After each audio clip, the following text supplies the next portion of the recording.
We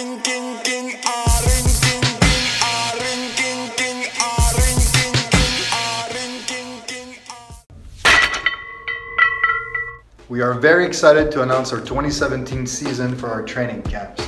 The first one will be the body composition training camp from April 7th to 11th. Now, most training camp that has to do with fat loss tends to focus on how to get shredded to step on stage like at 3% body fat. Now, our goal here at Kilo is to come up with a training plan and a course that will allow you as a coach to have a proper plan to deal with your clientele, which is general population. Now, the thing is, in my experience, the way you're gonna deal with general population to get results, so let's say from going from 18% body fat down to 8 or 10% body fat, will be the same way you would deal with an athlete. So us at Kilo, our experience has to do with performance, athletic performance. That's our background. So the way we dealt with athletes, we find it is the same way you should deal with your general population.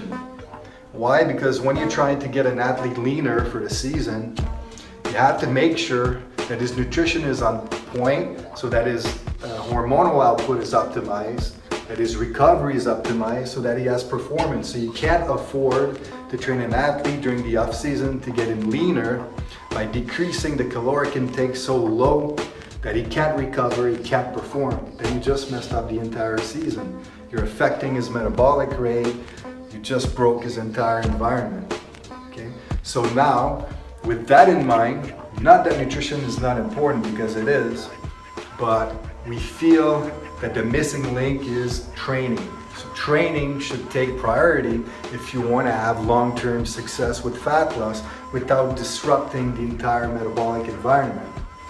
So one way to do this is through proper periodization of your fat loss method. Okay, so for instance, a good example, which is something we're going to teach in the course, is if your first phase of your 12-week cycle, for instance, is program X, whatever program you choose. So let's say it's program X and then phase 1. Now in this program, you decide you're going to have 10 different exercises.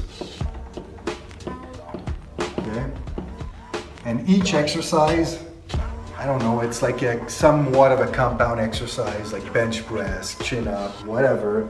So that on average, the weight used is 100 pounds, okay? And you're doing 10 reps, okay? So 10 exercises, 100 pounds and 10 reps. So 100 pounds times 10 reps, it means that each exercise, the tonnage is 1,000 pounds. 1,000 pounds times 10 exercises, the total tonnage of the workout now is 10,000 pounds, okay? Now, there's a way that you can actually calculate the volume of a training program, which we're gonna teach you in class, but you have to keep in mind that if phase 1 has 10,000 pounds of total tonnage and a volume of 100 reps, 10 exercise times 10 reps, now you have to understand that the only way you're going to progress on a fat loss perspective is if phase 2, okay, you choose a method, so whatever method, so method Y, you have to make sure that that program will have more tonnage and or more total reps, so that the total volume, the total metabolic demand is higher.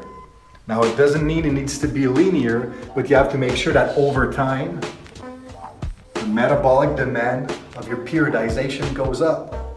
Otherwise, the only way you're left losing body fat is by constantly decreasing caloric intake so that you can break that fat loss. So we're gonna show you how to periodize training to optimize that.